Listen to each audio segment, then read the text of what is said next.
बिस्मिल्लाहिर्रहमानिर्रहीम। अस्सलामु अलैकुम। हस्बी अल्लाहु ला इलाहा इल्लाहु अलैहि तवक्कलतु व हुवा रब्बुल अर्शिल अज़ीम। काफ़ी है मेरे लिए अल्लाह ताला और उसके सिवा कोई इबादत के लायक नहीं। उसी पर मैंने भरोसा किया और वही अर्श अज़ीम का मालिक है। प्रोग्राम हर सच आप तक के साथ मैं हूँ मियाँ नवाज़ करीमी और आप देख रहे हैं आप तक न्यूज़। आज के हमारे प्रोग्राम में कुछ अहम मामलात पे गुफ्तगू होगी और हमारे साथ शरीके गुफ्तगू होंगे अमेरिका से बराह रास्त आगा शाह नौफल रिजवी, जो किसी तारफ़ के मोहताज नहीं। ये अमेरिका के मरूफ तज्ज़ियाकार और SNR न्यूज़ वर्ल्ड HD के CEO भी हैं। पाकिस्तान में इनके ख़ानदान को सियासत में अहम मकाम हासिल है, जैसा कि अम्मा निशात बेगम अली रिजवी, जिन्होंने कसूर के बड़े बड़े सियासी बुर्ज गिराए हुए हैं। और मेरे साथ पाकिस्तान से दूसरे मेहमान होंगे मारूफ तज्ज़ियाकार मेजर हबीब मेव, जो तहरीक तकमील पाकिस्तान के चेयरमैन भी हैं। आइए गुफ्तगू का आगाज़ करते हैं। शाह नौफल रिजवी साहब, 9 मई 2023 के बाद PTI और इमरान खान को जिस तरीके से टारगेट किया गया है, पाकिस्तान की आवाम और बाशऊर तबके इसकी भरपूर मजम्मत करते दिखाई देते हैं। आप किस नज़र से देखते हैं? देखिए, 9 मई का इंसिडेंट कोई छोटा इंसिडेंट नहीं है। हमारी अगर हिस्ट्री में देखा जाए तो ऐसे बहुत कम इंसिडेंट्स हुए हैं जिसकी वजह से इस तरह का अवाम की तरफ से बैकलैश आया है। जिस तरह अवाम ने बाहर निकल के तोड़ फोड़ करने की बातें कर लें, इसके अंदर ये बात भी सच है कि ना कि सारा कुछ वो आप अवाम के ऊपर डाल सकते हैं, ना कि PTI सपोर्टर के ऊपर, क्योंकि जैसे कि इमरान खान साहब ने कहा उसके अंदर उनकी तो कॉल थी ही नहीं, ना उन्होंने कोई कॉल दी थी इसके अंदर किसी भी किस्म की तोड़ फोड़ करने की, या फिर जिस तरह हमें पता था कोर कमांडर हाउस के अंदर जिस तरह घुस के जिस तरह जलाया गया और सब कुछ, ये इस चीज़ की कॉल इमरान खान साहब ने नहीं दी थी। और इस चीज़ का फ़ायदा उठाने के लिए बाकी सियासी कुव्वतें जो थीं उन्होंने अपनी भरपूर कोशिश की कि उनके ऊपर इल्ज़ाम लगाया जाए कि किसी तरह उनका वोट बैंक गिराने के लिए कि ये PTI के सपोर्टर्स के हरकत थे। मगर फिर भी शुक्र है, उसके बावजूद हमारी आवाम को शऊर है इस बात का कि कोशिश बहुत की गई, हर तरफ से बहुत दबाव डाला गया PTI पाकिस्तान तहरीक इंसाफ के सपोर्टर्स के ऊपर, मगर जो इमरान खान के साथ डटे रहे वो आज भी डटे हुए हैं। नौफल भाई, मेरे साथ मेजर हबीब रहमान भी मौजूद हैं, इनसे पूछ लेते हैं। जी मेजर साहब, आप बताइएगा 9 मई 2023 को किस नज़र से देखते हैं आप? नाकाबिले यकीन था। जो सियासी शऊर रखता है, बाशऊर है, पढ़ा लिखा है, दानिश्वर है, साहिब राय है, कि इस तरीके से भी कोर कमांडर के घर घुसा जा सकता है कि 100-200 आदमी जाएं और जब चाहें किसी कोर कमांडर के घर में घुस जाएं या GHQ में घुस जाएं। ये एक पूरा प्लान था जिसमें अवाम की राय जो हमें मालूम हुई है और मुसद्दिका तौर पर हमने ये कंफर्म भी किया है कि लोग इल्जाम देते हैं राणा सनाउल्लाह को, वजीर दिफा ख्वाजा आसिफ को, मरियम नवाज को और चंद और इस टीम के मेंबरान हैं जिन्होंने बहुत सोच समझ के लिए सारा प्लान किया। वरना फौज में तो एक रिक्शा दाखिल होता छावनी में तो उसको भी चेक किया जाता कि तुम सिलेंडर गैस का लगाया हुआ, तुम अंदर नहीं जा सकते। किसी जमाने में जंग अखबार का दाखिला छावनी में मना था, हर कार को चेक किया जाता था। अब पूरा जुलूस गया है, कहाँ से चलता है, कहाँ पहुंचता है, रास्ते में कितने मुकाम आते हैं, किसी ने किसी को किसी जगह पे नहीं रोका। ये एक ऐसा लगता है बहुत सोचा समझा मंसूबा था जिसने फौज का भी मोराल खराब किया, अवाम और नास के अंदर भी शकूक व शुबहात को जगह दी, और उसके बाद हमारे रियासती इदारों ने और उस वक्त की हुकूमत ने इंतहाई सफाकी के साथ PTI को रगड़ा देना शुरू किया और वो रगड़े का अमल अभी तक जारी है। तकरीबन 35,000 आदमी गिरफ्तार किए गए और बेतहाशा पैसा लिया गया लोगों से। इमरान खान के ऊपर जिस तरह मुकदमे बनाए गए, जो आदमी 72 साल की उम्र तक किसी मुकदमे में नहीं था। पिछले चंद माह में लगता है कि पूरे पाकिस्तान में एक ही मुजरिम है, एक ही मुजरिम है, एक ही जराइम पेशा फर्द है जो मुसलसल जुर्म पे जुर्म किए चला जा रहा है, और उसके साथ पीटीआई के वर्कर्स हैं जो जुर्म पर जुर्म किए जा रहे हैं, और इसलिए एक जुर्म में उनकी जमानत होती है तो अदालत के बाद दूसरे जुर्म का वारंट गिरफ्तारी उनके पास होता है, वो पकड़ लेते हैं। अब हालात उससे ये हो रहा है कि लोगों का रियासती इदारों से इत्मीनान उठ रहा है। इसी के अलावा अदलिया के ऊपर भी बहुत सारे सवाल, जिस तरीके से इस्लामाबाद हाई कोर्ट ने इसकी। जी बिल्कुल ठीक मेजर साहब, बहुत शुक्रिया। आगा नौफल साहब, आपकी तरफ आता हूँ। पाकिस्तान में हमारे सियासतदानों में अवाम और बिलखसूस नौजवानों ने जिस तरीके से अंधी तकलीद पर मजबूर किया है, इसने कौम के मुस्तकबिल पे बेशुमार सवाल खड़े कर दिए हैं। आप क्या कहते हैं, क्या राय है आपकी? अवाम के दिलों के साथ और जज्बात के साथ खेलने का तो हमारा बहुत पुराना ट्रैक रिकॉर्ड है, इसके अंदर कोई शक नहीं। मासूम लोग, मैं मासूम लोग ही कहूँगा, उसके अंदर बेवकूफ़ी का भी एलिमेंट आता है, मगर मासूमियत देखी जाए तो यहाँ तक है कि जज्बात के साथ खेलने पे लोग जान देने को तैयार हैं, लोग खून खराबा करने को तैयार हैं, खाली किसी पार्टी के पीछे, किसी पार्टी की सपोर्ट करने के लिए, किसी बंदे की सपोर्ट करने के लिए कोई खून खराबा तक करने को तैयार है, ये सोचे के बगैर कि भाई इसका मुझे क्या नुकसान हो सकता है।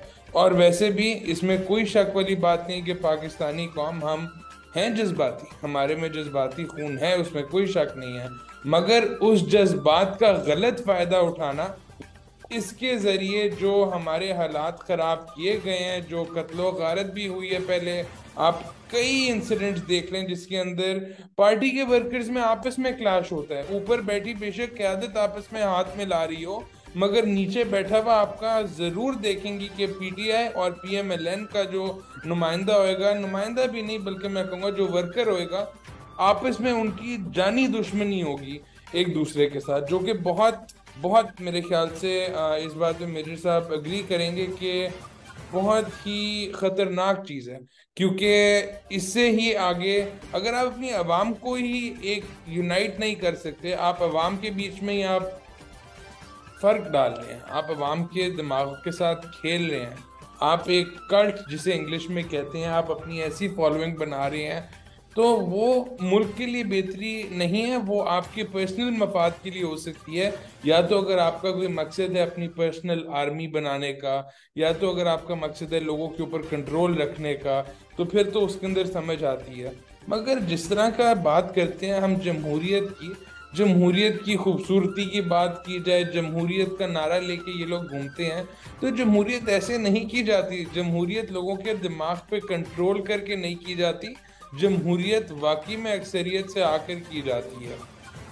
तो ये बात है इसके अंदर कि जो तरीका इस्तेमाल किया जाता है बाकी सियासी क़यादत से, मेरे ख्याल से मुझे ये बोलने में कोई हर्ज नहीं है कि पाकिस्तान तहरीक इंसाफ का एक लीडर, जिसकी मैं बात करूँगा, इमरान खान के अलावा बाकी सब पाकिस्तान मुस्लिम लीग नून में देखा जाए तो नवाज शरीफ से लेके मरीम नवाज साहिबा से लेके शहबाज शरीफ साहब से लेके इवन तक आप अगर सिंध वाली साइड पे चली जाए, वहाँ पे आसिफ जरदारी साहब और इन लोगों की फॉलोइंग को देखते हुए, या फिर जैसे पहले मुत्तहिदा कौमी मूवमेंट की फॉलोइंग थी, अब आप खुद मुझे बताएं, लीडर बाहर बैठे हैं पिछले पता नहीं कितने सालों से, वहाँ से एक कॉल जारी है और कितने लाख लोग वहाँ पे जमा हो जाते थे। क्या इससे हमें जाहिर नहीं होता कि किस तरह लोगों के दिमाग के साथ खेला जा रहा है? मेरा तो इसके ऊपर यही तबसरा है कि ख़तरनाक है, मगर इस चीज़ को ख़त्म होना बहुत ज़रूरी है, जिसके अंदर मेरे ख्याल से आर्मी का, मैं फिर से बोलूँगा, बहुत बड़ा किरदार है। और आर्मी ने हमेशा इस चीज़ के अंदर मदद भी की है। जब ऐसी कोई सूरत हाल अगर पैदा हुई है जिसके अंदर बहुत आउट ऑफ कंट्रोल, जैसे आर्मी ने कंट्रोल की जो आपकी मुत्तहिदा कौमी मूवमेंट की जो इन्वॉल्वमेंट थी कराची में, वो आखिर किसने ठीक की? आर्मी को ही एंड में इंटरवीन करना पड़ा। तो इस वक्त भी मेरे ख्याल से हमारा जो लास्ट स्टेज जो नज़र आ रही है, या फिर अगर और कोई होप नज़र आती है, उम्मीद की किरण नज़र आती है, वो है अगर आर्मी इसके अंदर मदद करके समझाने वाली बने, क्योंकि पहले भी अक्सर आर्मी है जिसने मदद इस तरह की चीज़ों में की है। जी बिल्कुल ठीक। मेजर साहब आप बताइएगा, पाकिस्तान में हमारे सियासतदानों में अवाम और बिलखसूस नौजवानों ने जिस तरीके से अंधी तकलीद पर मजबूर किया है, इसने कौम के मुस्तकबिल पे बेशुमार सवाल खड़े कर दिए हैं। आप क्या कहते हैं? इस बात में कोई मुज़ायका नहीं कि मैं तारीफ करूं कि जनाब आगा नौफर साहब ने जिस जामे अंदाज में, मुख्तसर अंदाज में हर चीज़ को कवर किया है। ये एक हकीकत है कि अंधाधुंध जो हम तकलीद करते हैं अपने लीडरों की, ये हमारे मजहबी हलकों से शुरू हुआ। जो देवबंदी है वो अपने अलावा किसी को नहीं समझता, जो बरेलवी है, जो शिया है, जो अहले हदीस है, ये जितने भी मजहबी तो ये हिंदुओं में भी ऐसे ही होता था, यहूदियों में भी ऐसे, ईसाइयों में भी ऐसे ही है। अब वो तकलीद अंधी जो है कि बगैर सोचे समझे पैरवी करना अपने सीनियर्स की, लीडर्स की और कायदीन की, अब वो सियासी जमातों में आ गया। सबसे पहले हम समझते हैं कि ये 100 साल से शुरू हुआ है सिलसिला। कांग्रेस और मुस्लिम लीग दो मजबूत धड़े बने। तीसरा धड़ा जो सुबह सरहद में जो अब KPK कहलाता है, वो खान अब्दुल गफ्फार खान का धड़ा, जो अपने आप को पुरअमन लोगों में शुमार करते थे और पुरअमन जद्दोजहद में बिलीव करते थे कि उनके लोग आज तक सूबा खैबर पख्तूनख्वा से बाहर निकलने को तैयार नहीं। पीपल्स पार्टी का ये अलमिया है कि जुल्फकार भुट्टो शहीद ने बहुत कुर्बानी दी, बहुत काबिल आदमी थे, बहुत दलेर आदमी थे, बहुत मुताबिक आदमी थे, लेकिन उनकी वफात के बाद उनकी शहादत को हम बेच रहे हैं, काम नहीं कर रहे। सूबा सिंध में जो लूटमार सियासतदानों ने की है पीपल्स पार्टी के लोग, वो उस अकीदत का नाजायज फायदा उठा रहे हैं। उसके बाद इनको अल्लाह ताला ने मजीद मौका दे दिया कि बेनजीर भुट्टो भी शहीद हो गए पिंडी में। फिर इनका एक नया सिलसिला शुरू हो गया। अब मुस्लिम लीग नून है, 82 से पहले इसका कोई ताल्लुक नहीं था सियासत से। ये लोग 82 में मुतारफ हुए, इसे वजीर खजाना बनाया गया। टोटल इनकी कारकर्दगी थी जनरल जिलानी की चापलूसी करना, खिदमत करना और उनकी हाँ में हाँ मिलाना। मियाँ शरीफ जो इनके वालिद थे, मियाँ नवाज, उसने मैनेज किया कि गुलाम जिलानी की खिदमत हर तरीके से की जाए और उसके बदले में अपना बेटा वजीर खजाना लगवाया। फिर चल सोचा है। अब लोग मुस्लिम लीग में नवाज शरीफ के खानदान के अलावा किसी और की तरफ नहीं देखते। उलमा में भी ऐसे ही है। अभी जो फिरकों की बुनियाद पर सियासी जमातें काम कर रही हैं, मैं नाम लूंगा, मौलाना फजल रहमान की पार्टी JUI, मुफ्ती महमूद साहब अल्लाह को प्यारे हुए, फजल रहमान आ गया। फजल रहमान ने अपनी जिंदगी में अपने बेटे को वफाकी वजीर जोड़ तोड़ करके बनाया। कोई असूल नहीं है, कोई काबिलियत नहीं है, कोई खिदमत नहीं है, कोई कारकर्दगी नहीं है, कोई कुर्बानी नहीं है। लेकिन अब हमने इन लोगों को जो अवामुन नास हैं इस कदर ज़हनी तौर पर मफरूज कर दिया है कि वो अपनी आज़ादाना सोच नहीं रखते, बल्कि सिर्फ मोतक़िद हैं, मुक़ल्लिद हैं, तकलीद कर रहे हैं। अब इसका नुकसान क्या हो रहा है? अवामुन नास इंडिपेंडेंटली सोचने के लिए तैयार नहीं, कोई रिस्क लेने को तैयार नहीं है। जिन्होंने रिस्क लेना था वो उनको अंधी तकलीफ। आपने देखा होगा कि जो कोल्लू में बैल चलता है उसकी आंखों पर वो नकाब लगा देते हैं, जिसको खोपे सब किस्म के। अब हमने अपने वोटरों पर भी ऐसा ही काम किया हुआ है कि जो हम कह रहे हैं वो दुरुस्त है, तुमने अपनी मर्जी से कोई बात नहीं सोचनी। अब जी शुक्रिया आगा शाह नौफल साहब, आपसे मेरा एक बड़ा अहम सा सवाल है, ज़रा मेहरबानी कीजिएगा और मुझे ये ज़रूर बताइएगा कि मरियम नवाज़ और शरीफ फैमिली के जो लंदन के असासे हैं, बल्कि यूँ कहें कि पूरी दुनिया में इनके बेशुमार असासे मौजूद होते हुए हमारे रियासती इदारे और अदलिया नामालूम किन वजूहात की बिना पर कोई मौसर इकदाम उठाने से कासिर हैं। जैसे मैं बोल रहा था कि बहुत ही नाजुक मौजू छेड़ दिया आपने शरीफ ख़ानदान के असासों का। वो बेशक इंग्लैंड में हो, वो और किसी मुल्क में हो, या फिर पाकिस्तान में जाती उम्रा को भी अगर देखा जाए, तो ये एक, बल्कि इसके ऊपर दुख से ज्यादा हंसी आती है कि अगर आप कुछ इंटरव्यू निकाल कर देखें बेगम मरियम नवाज के, जिस तरह मंसूर अली खान साहब के साथ थे, उसके अंदर से चीज़ें जो लीक हुई इंटरव्यू से, मैं बिल्कुल उसकी भरपूर मजम्मत करता हूँ, ऐसा नहीं होना चाहिए। मगर उसके अंदर इस चीज़ में भी कोई दो राय नहीं है कि आप गलत चीज़ें अगर बयान करेंगे तो जाहिर सी बात है, अगर आप एक इंटरव्यू कर रहे हैं तो उसके अंदर फैक्ट स्टेट करना बहुत ज़रूरी है, ना कि आप गलत चीज़ें उसके अंदर स्टेट करें। कई दफ़ा कोई मुंह से, किसी के मुंह से निकल जाता है कि जी वो प्रॉपर्टी हमारी है। बड़ी दफ़ा इसके अंदर, मैं आपको पीछे बैकग्राउंड में क्लिप अभी चलेगी जिसके अंदर होएगा कि मरियम नवाज साहिबा ने बोला है कि हमारी तो कोई जायदाद है नहीं, या फिर उसके अंदर हुसैन नवाज साहब ने बोला है कि ना हमारे कोई एसेट्स हैं। तो समझ नहीं आती ये फिर जो आपके एवनफील्ड हाउस हो गया, या फिर जो आपका जाती उम्रा हो गया, ये जो अरबों और खरबों रुपए और जो आपके मिलियंस ऑफ डॉलर्स की जो प्रॉपर्टी बनती है, ये फिर किसी खलाई मखलूक की है जिन्होंने मेरे ख्याल से इनको किराए पे दी हुई है, या कोई इस तरह की सूरत हाल, क्योंकि उसके अलावा तो मुझे समझ नहीं आती। मेजर साहब की बात के साथ मैं बिल्कुल एग्री करना चाहूँगा। जो मेरा सबसे पहला मौक़िफ़ था कि नवाज शरीफ के आगे देखें कौन है जी, मरियम नवाज हैं, हुसैन नवाज साहब हैं, हसन नवाज साहब हैं। उनकी एक लेगेसी, मतलब जिस तरह एक कहते हैं कि किसी की ख़ानदानी रियासत चलती आ रही है, या फिर उनके मेरे ख्याल से कोई कॉपीराइट्स हैं मुल्क के ऊपर, इस तरह टाइप की सिचुएशन बन गई है कि नवाज शरीफ के बाद अगला जो है वो शहबाज शरीफ साहब या फिर मरियम नवाज साहिबा बनेगी या ये बनेंगे। ये समझ से बाहर है कि ये आप मुल्क को संभाल रहे हैं, या फिर ये आप अपनी कोई वसीयत बना रहे हैं कि जी हमारा अगला जो है, हम अपनी ये प्रॉपर्टी जो है पाकिस्तान, वो हम अपने बच्चों को देकर जाएंगे। बहुत बहुत ज़रूरी बात है। और सेम टाइम पे इमरान खान को देखा जाए, और इमरान खान का मुझे अवाम के ऊपर इसलिए तर्स भी आता है और एट द सेम टाइम गुस्सा भी आता है इस बात पे कि ना उस एक बुजुर्ग के पास, ना आगे उसने कोई अपना इरादा शो किया है कि जो दो बेटे हैं उनके बाहर हैं, वो वालदा के साथ रह रहे हैं जैसे मेरे साहब ने फरमाया, ना उनका कोई भतीजा, कोई भांजा, कोई कुछ ऊपर इस तरह आने का इम्कान है, ना किसी को असाइन किया है। किसके लिए कर रहा है समझ नहीं आती। चलो बाकियों का तो समझ आ गया, एवनफील्ड बन गया, जाती उम्रा बन गया, आगे एक चेन चलती आ रही है, इनकी नस्लें आगे चलती जा रही हैं।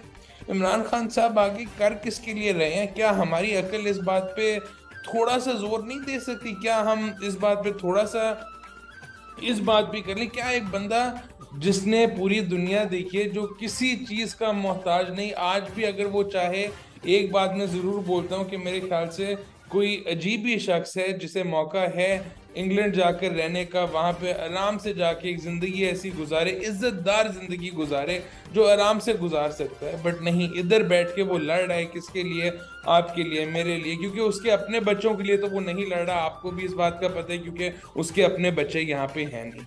तो किस बात के लिए लड़ रहा है बच्चा? लोग अगर देखते हैं तो इसीलिए देखते हैं, आइंदा आने वाली नस्लों के लिए कुछ करते हैं, हाथ पांव मारते हैं। तो इस बात का सबसे बड़ा जो दुख होता है वो यही है कि हमारी अवाम फिर भी कोई ना कोई चीज निकाल के, जी करप्शन भी अगर देखा जाए, अगर इमरान खान साहब के असासे ओपनली देख लिए जाएं तो बड़ा ओपन रखा है। एक उनका बनी गाला के जो एरिया है, उसके अलावा अगर देखा जाए तो कोई सच खास असासे क्या, बल्कि मैं अपनी बात करूंगा, लाहौर कैंट के एरिया में मैं रहता हूं, तो अक्सर मैंने देखा कि इमरान खान साहब, और ये उनकी प्राइम मिनिस्टरशिप से पहले था, अपनी अकेले गाड़ी चला के जा रहे होते थे, ना कोई उनकी कोई बहुत ही कोई महंगी गाड़ी, पुरानी उनकी प्राडो मुझे अभी तक याद है, खुद चला रहे हैं, खुद चला के जा रहे हैं, ना कोई ज़रूरत है इतनी ज़्यादा।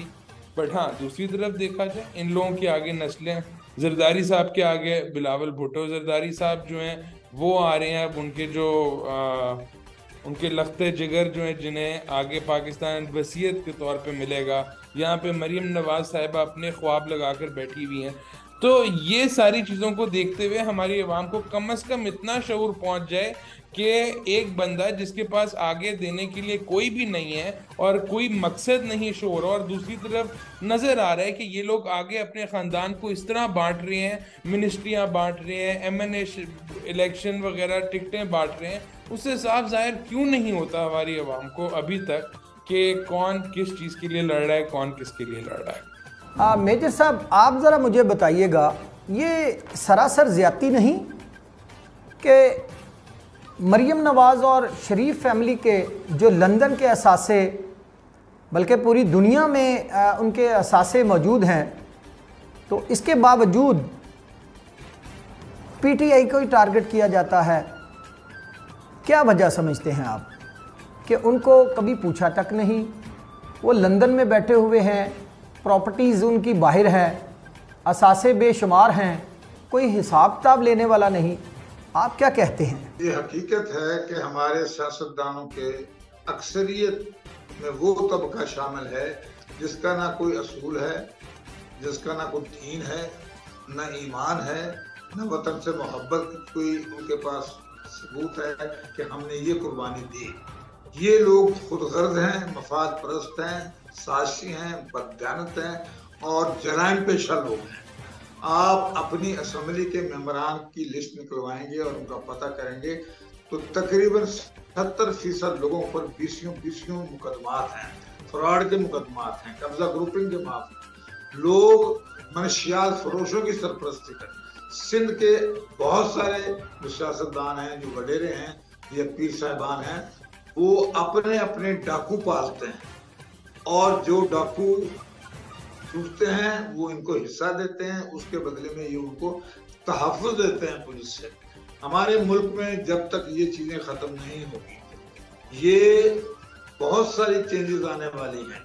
जैसे अभी एक 25 साल की उम्र में हम एमएनए बनता देखते हैं, अब उसका लेवल होता है लेफ्टिनेंट जनरल के बराबर प्रोटोकॉल में या फेडरल सेक्रेटरी के बराबर। उसको धेले का पता नहीं होता, उसमें कॉन्फिडेंस भी नहीं होता, उसका प्रैक्टिकल कोई फील्ड में तजर्बा नहीं होता। लेकिन बाप एमएनए था, बाप मर गया या बाप की जगह पे उसको लड़ा दिया गया किसी भी वजह से। कसूर की मिसाल देता हूँ, मैंने 2018 में पर्चा करवाया मुस्लिम लीग। इन्होंने इंतहाई घिनौनी जुबान इस्तेमाल की, गलीज जुबान, जनरल कमर बाजवा के खिलाफ और उस वक्त के चीफ जस्टिस के खिलाफ। मैंने उस वीडियो पे पर्चा करवाया। अब एमएनए डिस्क्वालीफाई हो गया तो उसका बेटा जो वैसे इधर उधर फिरता था आवारागर्दी में, उसको उसने कवरिंग कैंडिडेट रखा था, वो एमएनए बन गया। वो पुराना एमएनए जो था उसने 10 साल की अपनी मेंबरशिप में कभी एक दफा असेंबली में बात नहीं की। अब ये नौजवान नस्ल के लिए इम्तिहान है कि हम इनको मौका दें। ये एक बहुत बड़ी बात है कि जब वो आदमी सेल्फलेस है, उसके जाती अगराज़ मकासद नहीं है, उसने बहुत कुछ देख लिया है। वो आज से 40 साल पहले वर्ल्ड लेवल का खिलाड़ी था और दुनिया जानती थी, उसका नाम था। वो हीरो पहले बना है, सियासतदान बाद में बना है। उसके पास पैसा पहले आया है, सियासतदान बाद में बना है। हम उसको देखते हैं कि वो कॉम्प्लेक्स फ्री है, दलेर भी है, कुर्बानियां भी हैं, उसने इदारे बनाए। आप जाके देखिए जरदारी में कौन सा अस्पताल बनाया या जरदारी की पार्टी में कितने लोग हैं जिन्होंने किसी अस्पताल में कोई वार्ड बनाया, कोई स्कूल नहीं बनाया। बलूचिस्तान के जो सरदार हैं जो मुख्तलिफ पार्टियों में बैठे हुए हैं, ये वो लोग हैं जो कहते हैं हुकूमत को आपने जो पैसा सड़कों पे लगाना हमें दे, हम खुद बनवाएंगे। और वो सड़क कभी नहीं बनती, वो स्कूल कभी नहीं बनता, वो अस्पताल कभी नहीं बनता। इसलिए बलूचिस्तान पसमानदा है। हमारे सूबा खैबर पख्तूनख्वा में भी ये है। जो पठानों के नाम पे सियासत कर रहे हैं वो उनकी तरक्की नहीं चाहते, बल्कि अंधे मुकल्लिद चाहते हैं जो उनकी पैरवी करते रहें और उनके आगे बोलने का उनको हौसला ना हो। अब इमरान खान ने ये हौसला दिया है, मैं उसकी पार्टी का नहीं हूँ, मैं अप्रिशिएट कर रहा हूँ एज ए इंडिपेंडेंट गैर जानबदार फर्द के तौर पर। मैंने उससे कुछ नहीं लेना देना। मेरी भी 72 साल उम्र है, उसकी भी 72। हम अपनी जिंदगी गुजार चुके हैं, जो काम करना था कर चुके हैं। कोई ख्वाहिशात नहीं है। दाएं बाएं की झूठी सच्ची। इसलिए मैं समझता हूँ कौम को तरबियत देना सियासतदानों का काम है या उलमा का काम है। उलमा भी कौम को जहल रखने में दिलचस्पी रखते हैं कि उसी सूरत में उनके हलवे मांडे चलते हैं। सियासतदान भी यही करता है कि वो जो चाहे करे, उसके करिंदे उसके कहने पे लोगों को मारे, पीटे, कत्ल कर दें। ये चल रहा है, ये कब तक चलेगा, क्यों चलेगा? मैं फौज से तवक्को रखता हूँ कि फौज रेफरी का किरदार अदा करती आ रही है, अभी भी करेगा। हम दरखास्त करेंगे चीफ ऑफ आर्मी स्टाफ से कि वो न्यूट्रल हों सही मायनों में और इन लड़कों को टेबल पर बिठाएं कि गुफ्तगू करो, टेबल टॉक करो, आर्गूमेंट करो और किसी नतीजे पे पहुंचो। अवामुन नास का मुस्तकबिल तारीख ना करो। जी शुक्रिया मेजर साहब। आगा साहब, एक आखिरी सवाल आपसे करना है। इमरान खान की जद्दोजहद, मुस्तकिल मिजाजी और नाकाबिल यकीन जज्बे का पस मंज़र क्या हो सकता है?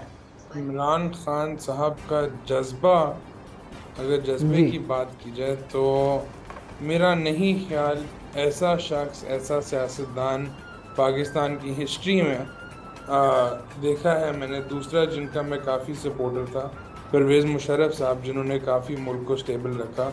बट फिर उधर डिक्टेटरशिप की आपकी बात आती है तो मैं उसे साइड पे रखूँगा।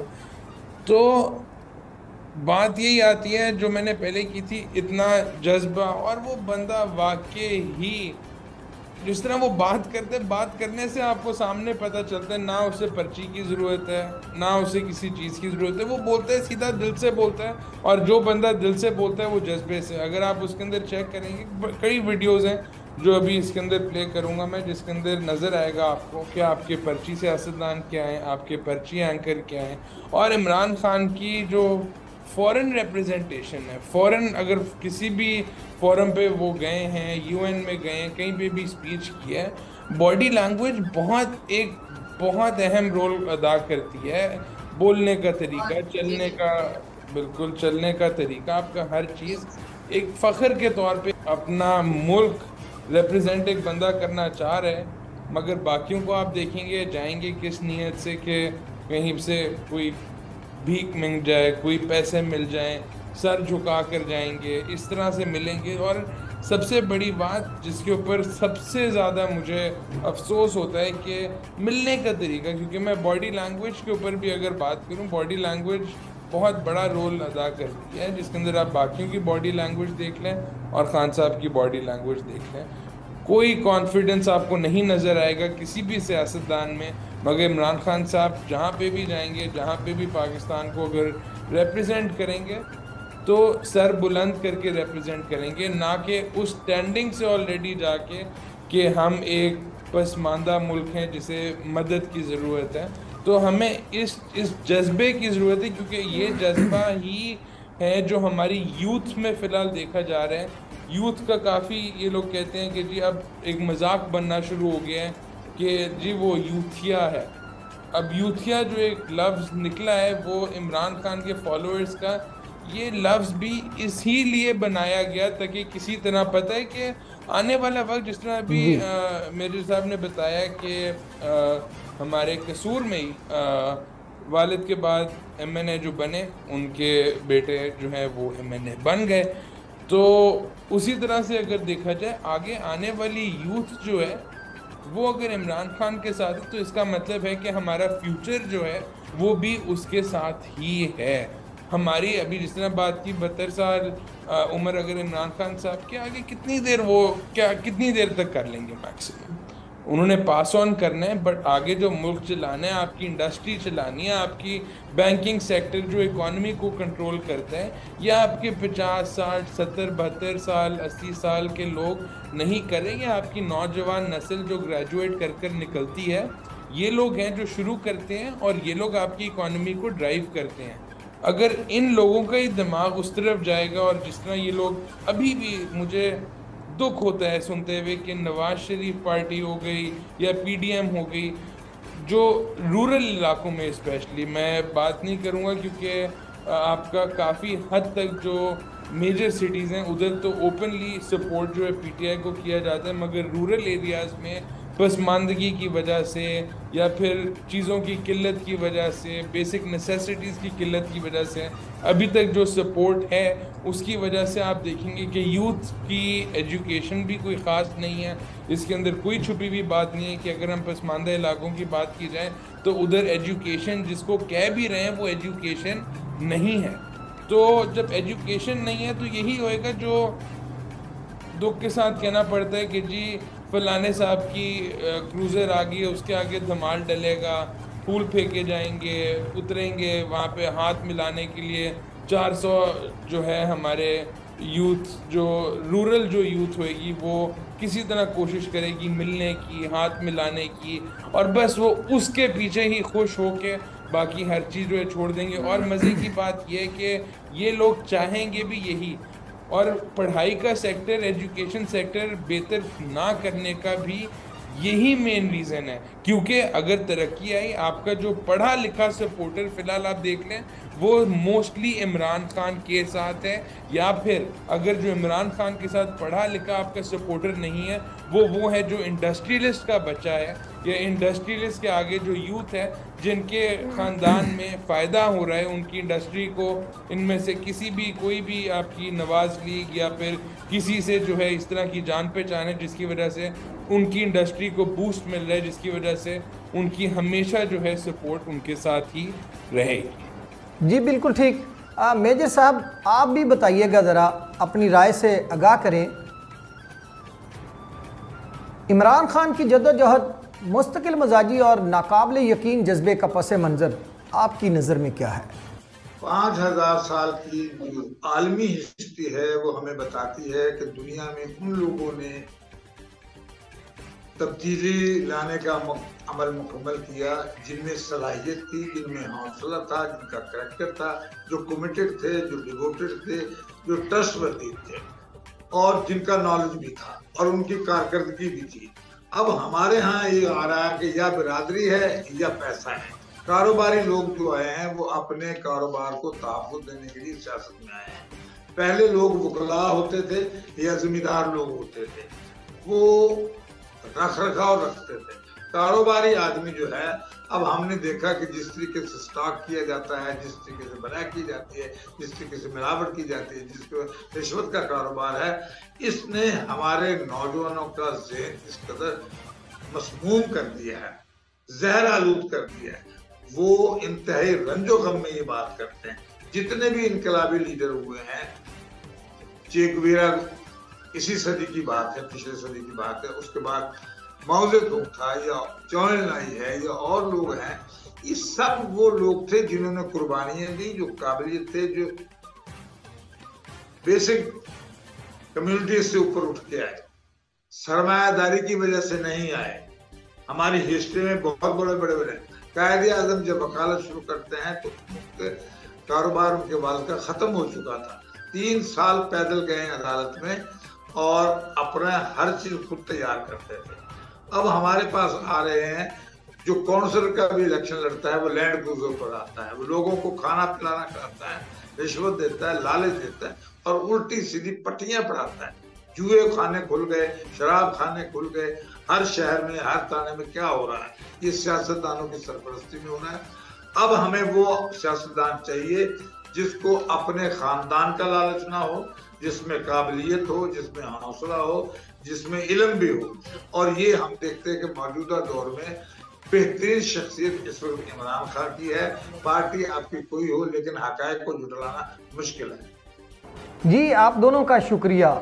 नाजरीन, ये थे अमेरिका से बराह रास्त हमारे साथ लाइन पर आगा शाह नौफल रिजवी, और पाकिस्तान से हमारे साथ थे मेजर हबीबुर रहमान। नाजरीन, प्रोग्राम का वक्त ख़त्म हुआ। आइंदा नए प्रोग्राम तक के लिए प्रोग्राम हर सच आप तक से मुझे दीजिए इजाज़त और देखते रहिए आप तक न्यूज़। अल्लाह हाफिज़।